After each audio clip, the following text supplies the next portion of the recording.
Zethric sat in the cold metal chair, his 6 eyes blinking slowly as he stared at the recording device on the table. The human judge across from him waited patiently. 50 years had passed since the war ended, but the memories still burned in, his mind like fresh wounds. "Tell us about your first encounter with human forces," the judge said softly. Zethrac's claws clicked against the table. He had been young then, barely 200 cycles old, serving as a weapons officer aboard the battlecruiser Veltar. The Korthani Empire had ruled the galaxy for over 2,000 years. Every species they met either surrendered quickly or died quickly. It was simple. It had always been simple. "We found them in the Outer Rim," Zethric began, his voice rough. "Like grinding stone, small colonies, weak ships. We thought it would be easy." The Korthani fleet had been massive. 12 battle cruisers, 40 destroyers, and hundreds of fighter craft. They carried enough firepower to turn a planet into dust. When they reached the human system, they found only a converted mining station and a handful of old frigates. "Our commander sent the usual message," Zethric continued. "Surrender or die." Every species had always chosen surrender. But the humans were different. Their response came back within minutes. Just 3 words that made no sense to the Korthani officers. "Come and take it." Commander Jack Turner led the human defense. He had maybe 20 ships, all of them outdated and poorly armed. The mining station had been his main base, a ugly thing made of metal and rock floating in space. Against the Korthani fleet, it looked like a toy. We laughed, Zethric admitted. We actually laughed at them. The battle began at dawn, station, time. The Korthani fleet moved forward in perfect formation, their weapons charging for the killing blow. Turner's ships spread out in a loose circle around the station. It looked like they were trying to run, then everything went wrong. The first surprise came when the human fighters attacked. But they did not try to fight the Korthani ships. Instead, they flew straight at them, crashing into the hull with their entire craft. The pilots died instantly, but their explosions damaged vital systems. "Suicide attacks," Zethric said, his voice becoming quieter. "We had never seen anything like it. One human pilot, a woman named Lisa Morgan, crashed her fighter directly into the Veltar's main gun. Her ship was already burning, her cockpit filled with smoke, but she kept flying straight at them. Over the radio, they could hear her screaming words of defiance even as her ship broke apart. She was dying, Zethric said. But she would not stop fighting. The second surprise came from the station itself. As the Korthani fleet closed in for the final attack, Turner sent another message. This time it was longer. "Tell your empire that humans do not surrender. Tell them we were here." Then the station exploded. Not just exploded, it had been turned into one giant bomb. The humans had filled their home with enough explosives to destroy half the Korthani fleet. Turner and his people had known they could not win, so they had chosen to take as many enemies with them as possible. "The explosion was so bright it blinded our sensors," Zethric said. "When the light faded, 30 of our ships were gone." Just gone, but even that was not the end. As the surviving Korthani ships tried to retreat, the human frigates attacked. Again, they were outnumbered 10-1, their weapons barely strong enough to scratch Korthani armor. But they kept fighting. Captain Ben Rogers commanded one of the human ships. His vessel took hit after hit, fire spreading through every deck. His crew was dying around him, but he would not retreat. When his ship finally lost power, he used the last of his fuel to ram it into a Korthani destroyer. "We won the battle," Zethric said. "But we lost more ships in one fight than we had lost in the previous century?" The reports went back to the Korthani High Command. The generals read them and decided the humans at New Geneva had been crazy. Surely the rest of their species would be more reasonable. Surely they would surrender when faced with a proper invasion force. They were wrong. News came back from other human colonies. The same pattern repeated everywhere. Humans who faced impossible odds and chose to fight anyway. Humans who turned their own homes into weapons. Humans who would rather die than live as slaves. "We started to understand," Zethric said. "These creatures were not like other species. They did not think like us. They did not fear death the way we did. The judge leaned forward. What did that mean for your forces? Zethric was quiet for a long moment. His 6 eyes focused on something far away, some memory that still hurt to recall. It meant we were not fighting a normal war, he said finally. We were fighting an entire species that had chosen death before surrender. Every human was a potential weapon.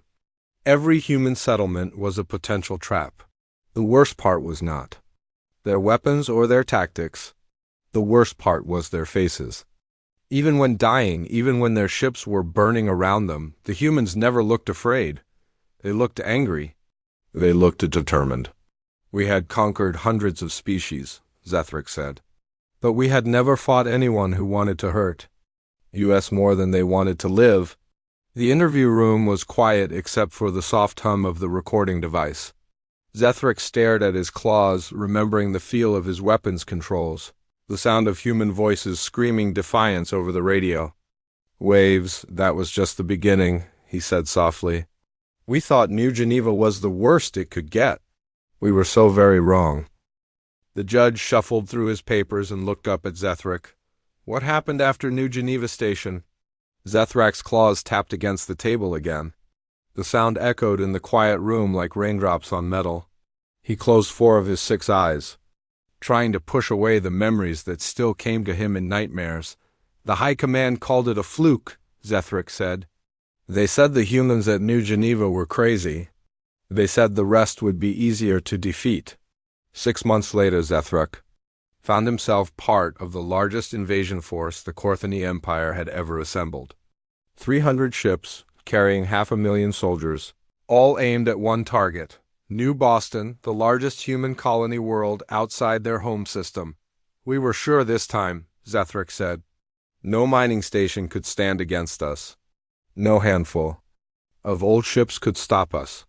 But New Boston was not defended by ships.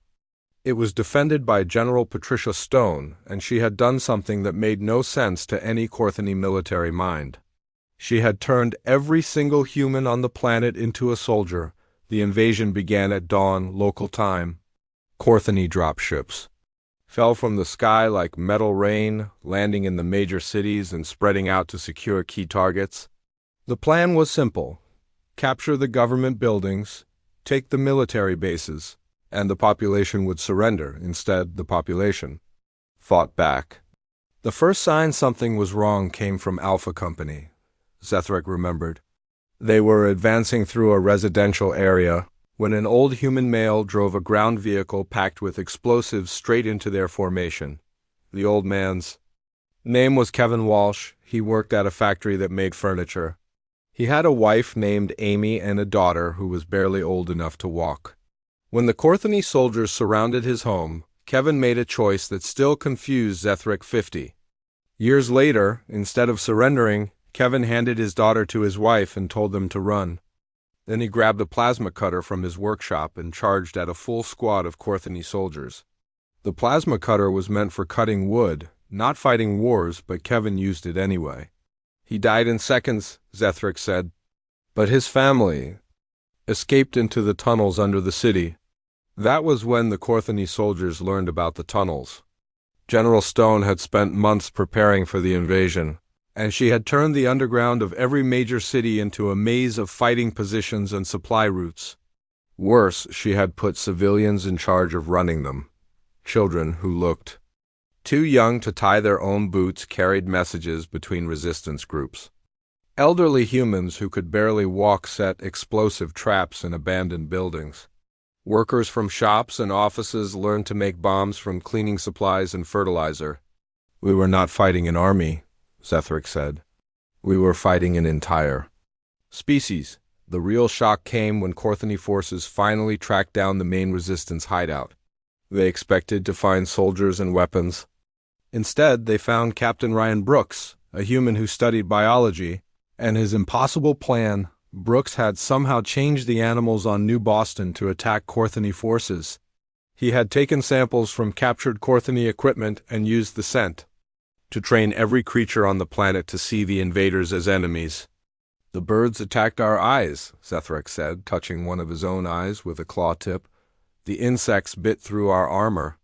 Even the small mammals tried to chew through our supply lines. But that was not the worst part. The worst part was how calmly the humans accepted their losses. When Korthony soldiers broke into buildings, they found families who had barricaded themselves inside, ready to fight to the last breath. When they captured human positions, the defenders would blow them up rather than let the enemy use them. Major Linda Foster led a group of human scientists who had poisoned the water supply in their own city. The poison was harmless to humans, but deadly to Korthony biology.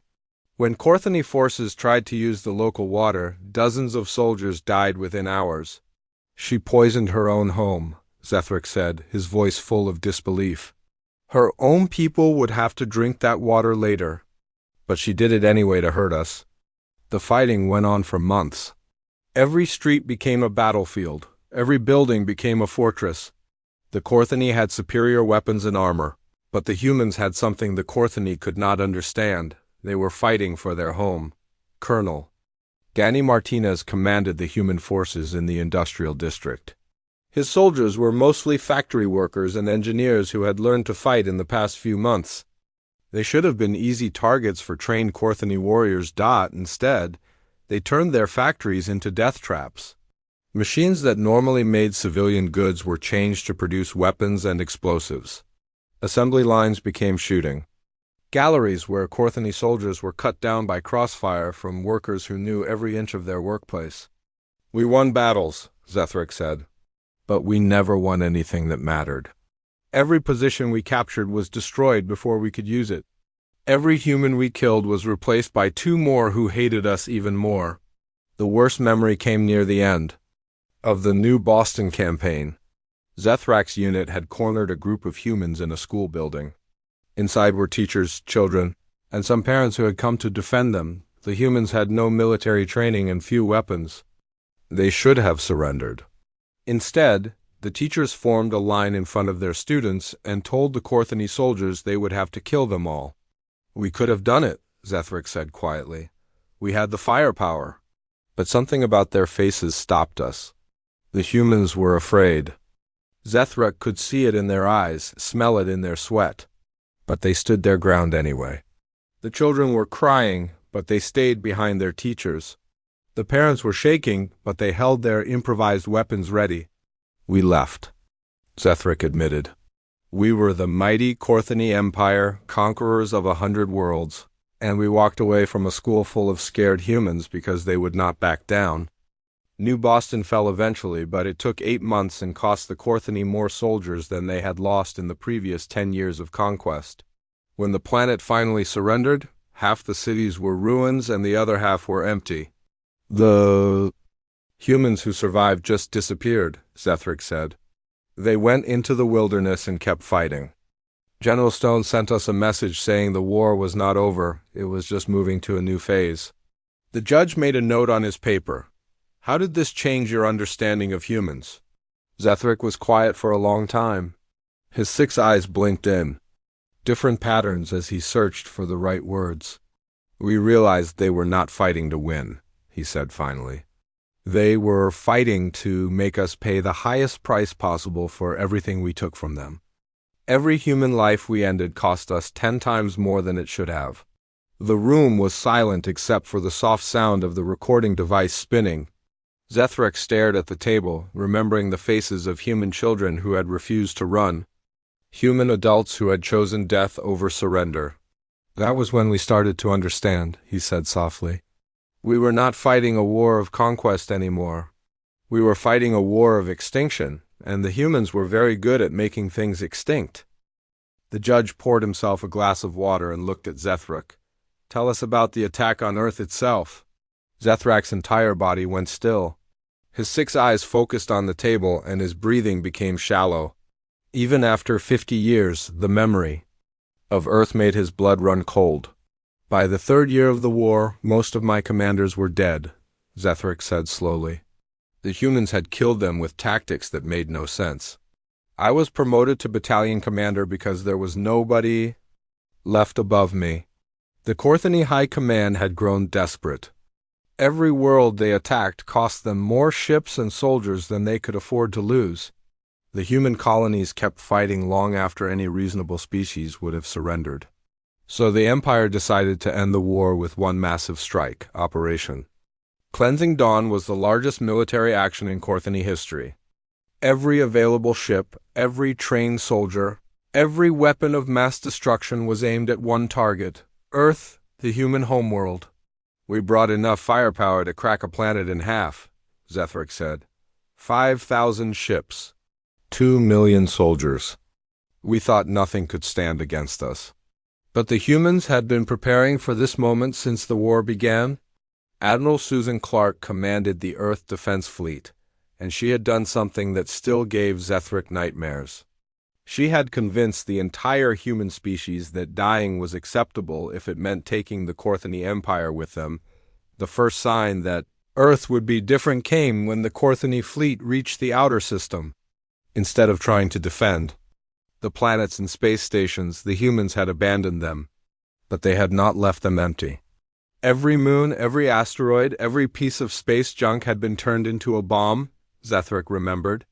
They had spent 3 years filling their own solar system with explosives. The Korthani fleet had to fight its way through clouds of mines and automated weapons platforms. Each one was small and weak, but there were millions of them. Ships that had survived dozens of battles were destroyed by bombs hidden inside abandoned cargo containers. Colonel Danny Martinez had been in charge of the outer defenses. His job was not to stop the Korthani fleet, but to make them bleed for every kilometer they advanced. Martinez had somehow convinced human civilian ships to ram themselves into Korthani vessels, their crews dying to take out enemies 10 times their size. "We lost 300 ships before we even saw Earth," Zethric said, "and we knew it was going to get worse." When the Korthani fleet finally reached Earth itself, they found a planet that had been turned into one giant fortress. Every city had been fortified. Every coastline was covered with weapons.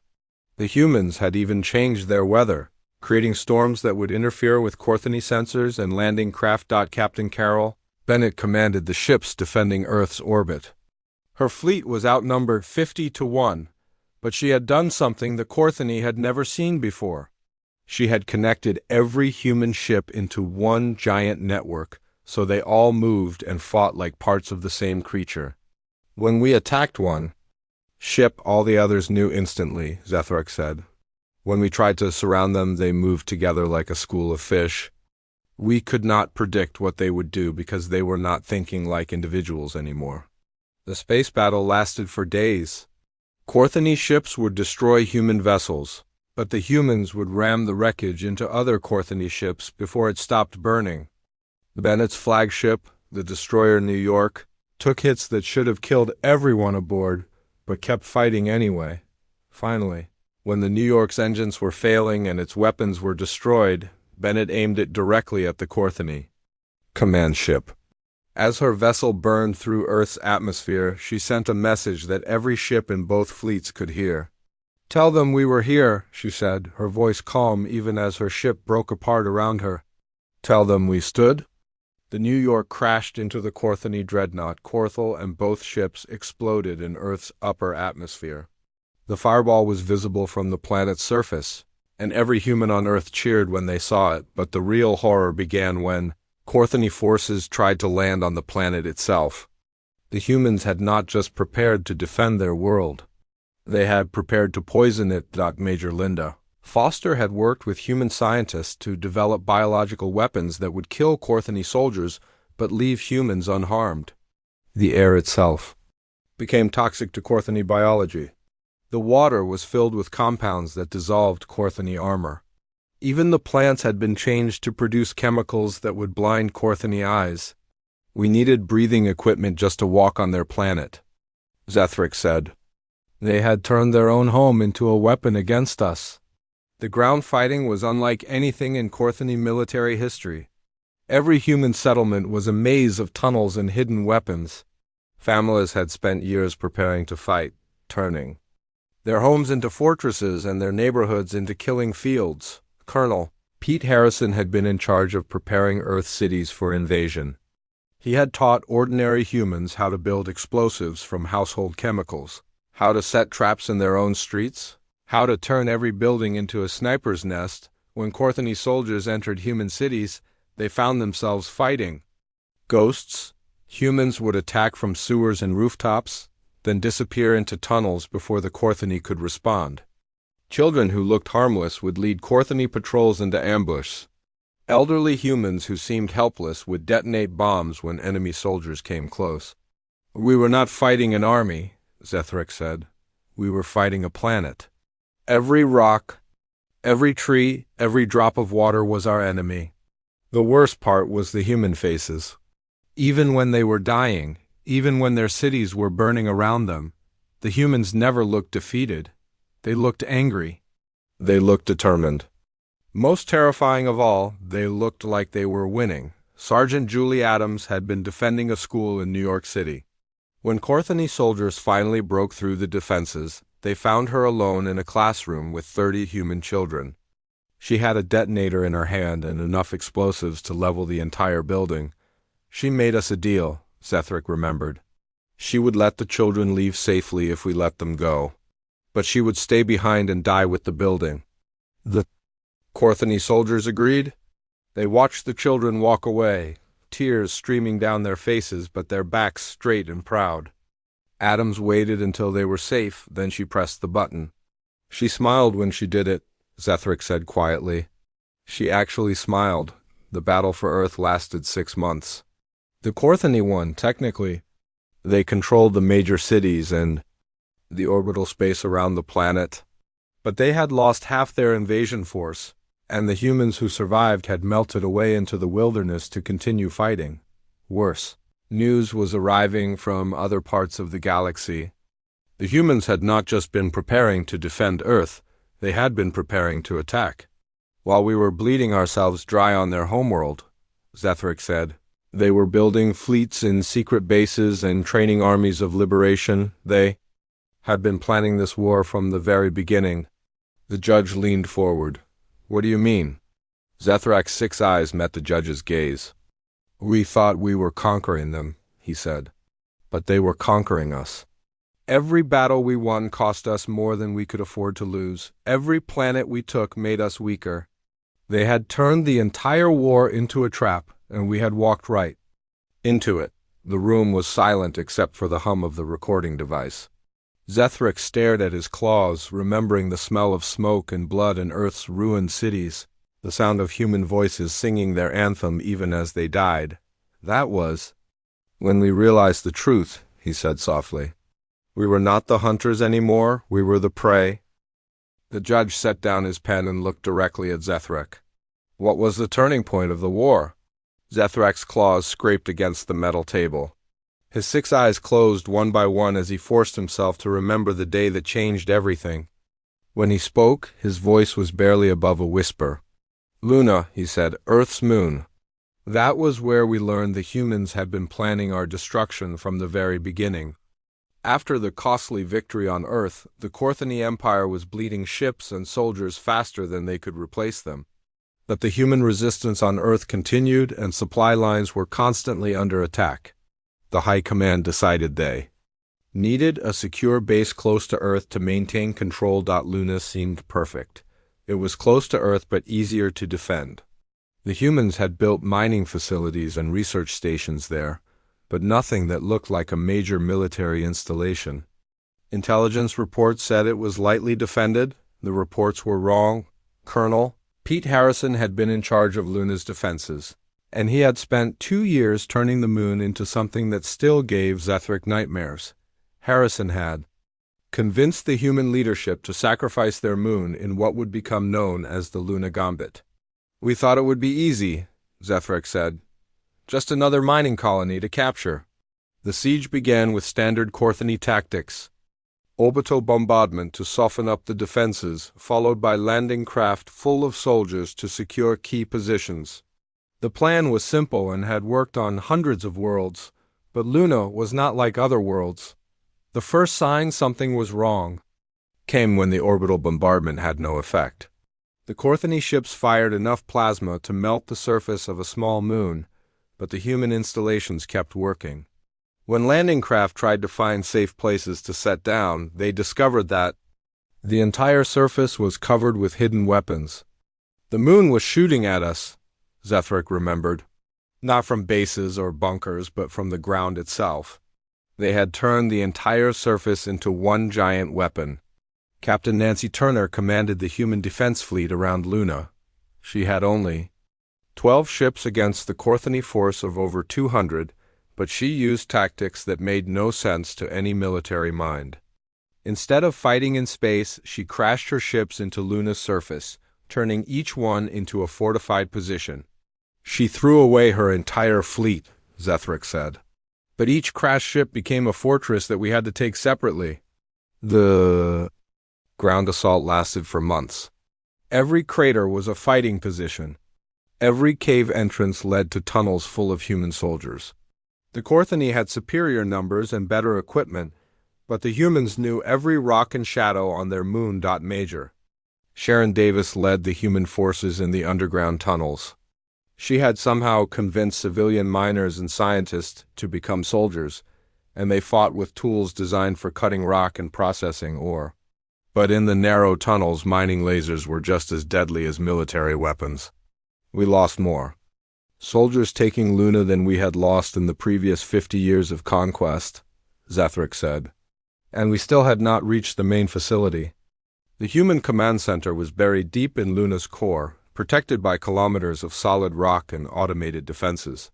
When Corthony forces finally broke through the outer barriers, they found something impossible. The humans had hollowed out their moon. The entire inside was one giant bomb, Zethric said, his voice shaking. They had filled their moon with enough explosives to destroy a small planet. The device was controlled by a single human, Sergeant Julie Adams, who had volunteered to stay behind when all other personnel evacuated. She sat alone in a control room at the center of the weapon, waiting for the Corthony forces to get close enough. WhenZethrac's unit finally reached the control center, they found Adams sitting calmly at her station. She was young, maybe 30. Cycles in human terms, with dark hair and eyes that showed no fear. On her desk was a picture of an older human couple. She was talking to someone on a communication device, Zethric remembered. Her parents, I think. She was telling them she was sorry she would not be home for dinner. Adams looked up when the Corthony soldiers entered. She did not reach for a weapon or try to run. She just smiled and placed her hand on a large red button. She asked us if we had families, Zethric said. When we said yes, she told us we should have stayed home with them. Then she pressed the button. The explosion was visible from Earth. Luna did not just blow up, it disintegrated. The blast was so powerful it created a debris field that made approaching Earth impossible for months. Half the Corthony invasion fleet was destroyed instantly, and the survivors were trapped in Earth's solar system with no way to escape or receive supplies. But the real shock came in the weeks that followed. While the Corthony Empire was focused on Earth and Luna, human fleets had been launching attacks across the galaxy. Admiral Helen Baker led a force of captured and converted Corthony ships in an assault on the Vega system. But the humans were not trying to conquer territory. They were offering freedom to every species the Corthony had enslaved. They were giving away weapons, Zethric said, still sounding confused 50 years later. Not selling them, not trading them, just giving them to anyone who would fight against us. The response was immediate and universal. Species that had been under Corthony rule for centuries rose up in rebellion. They used human weapons and human tactics, but most importantly, they used human ideas about freedom and dignity. General Chris Morgan had been training rebel forces on dozens of worlds. He taught them that they did not have to accept slavery, that they could fight for their own homes and families. More dangerous still, he taught them that they could win. Dr. Robert Stone, a human scientist, had been sharing advanced technology with the rebels. Not just weapons, but medical supplies, communication equipment, and manufacturing techniques. The humans were not just fighting the Corthony Empire, they were building something to replace it. Every world we had conquered was turning against us, Zethric said. and they all fought like humans. No surrender, no retreat, no mercy. The Korthani military tried to respond, but they were spread too thin. Every time they sent forces to crush one rebellion, 3 more would start somewhere else.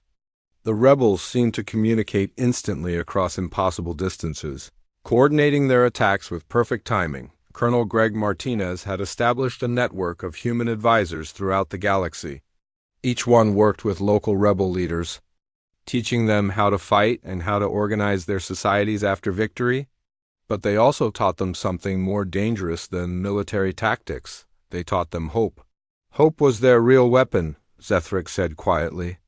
Not their ships or their guns, but the idea that things could be different. That was what we could never fight against. The Korthani Empire, built over 2,000 years, began to collapse in months rather than years. Entire sectors declared independence, trade routes were cut, communication networks were destroyed by sabotage. Most shocking of all, many Korthani soldiers began to desert. Not because they were afraid of dying, but because they were tired of killing.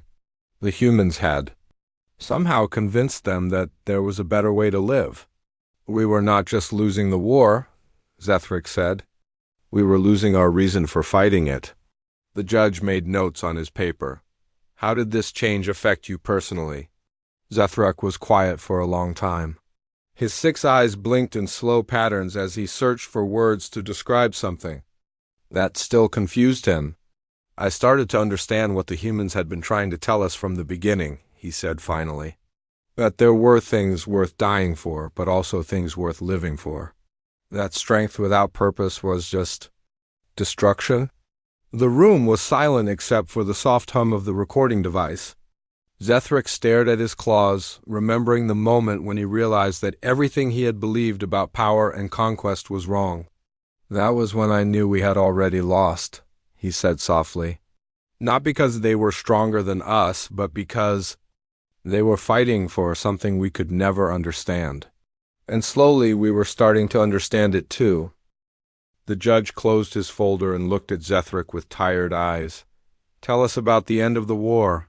Zethric took a deep breath and straightened in his chair. This was the hardest part to explain, the part that still kept him awake at night. 50 years later. Not because of the horror, but because of what the humans had done when they won. The Korthani Empire surrendered 18 months after Luna, Zethric said. 2,000 years of conquest ended in less than 2 years of war with humans. The collapse had been faster than anyone thought possible. World after world declared independence from Korthani rule. The rebel forces, trained and equipped by humans, fought with the same impossible determination their teachers had shown. But it was not just the fighting that destroyed the empire. It was the ideas. Admiral Helen Baker had not just been giving weapons to the rebels. She had been teaching them about democracy, about individual rights, about the idea that governments should serve their people instead of ruling them. These concepts spread through the galaxy like wildfire. We could fight against ships and soldiers, Zethric said. But we could not fight against ideas that made people believe they deserved better lives. The final battle took place not on some distant world, but in the Korthani home system itself. Human Admiral Martha Thompson led a combined fleet of liberated species to the capital world of Korth Prime. But when they arrived, they found something no one expected. The Korthani government was already negotiating surrender. Our own people had turned against us, Zethric said, his voice full of disbelief. Korthani citizens were protesting in the streets, demanding an end to the war. They had started to believe the human ideas about freedom and peace. General Patricia Stone, the human commander who had defended New Boston, led the surrender negotiations. She sat across from Korthani High Command in the same building where emperors had planned conquests for 2 millennia. But instead of demanding tribute or territory, she did something that still confused Zethric. She offered mercy. We expected executions, Zethric said. We expected our worlds to be destroyed, our people to be enslaved. That was what we would have done if we had won. Instead, the humans established war crimes tribunals. They put Korthani leaders on trial, but they also provided lawyers to defend them. They investigated atrocities, but they also built hospitals and schools on worlds damaged by the fighting. Most shocking of all, they included Corthony representatives in the new galactic government they were creating.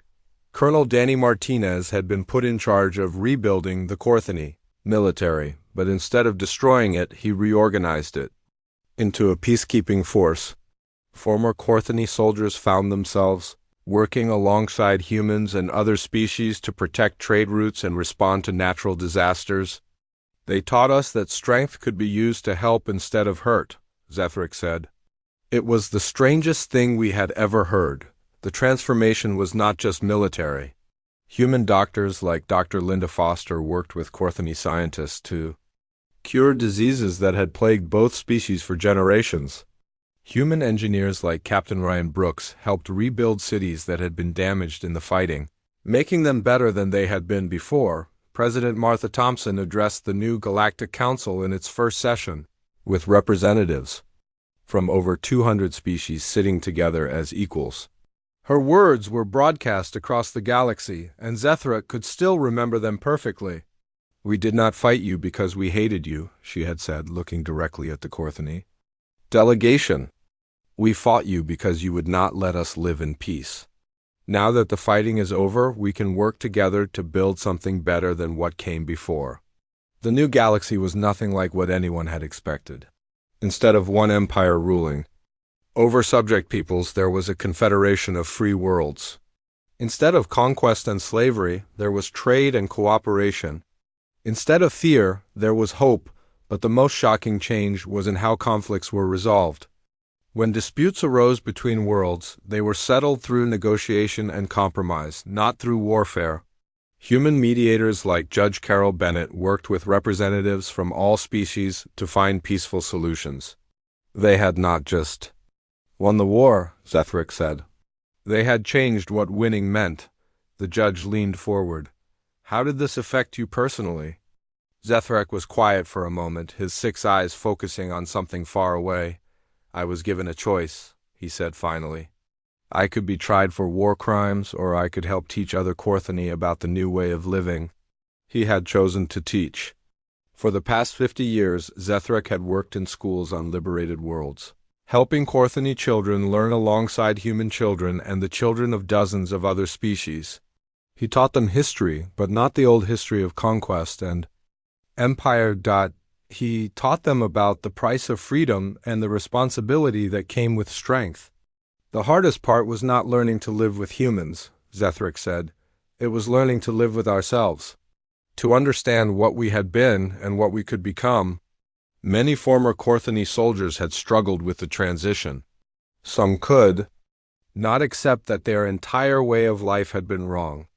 But others, like Zethric, found something they had never known in the old empire. They found peace. "I live on New Geneva now," Zethric said. "The same system where I first fought humans 50 years ago.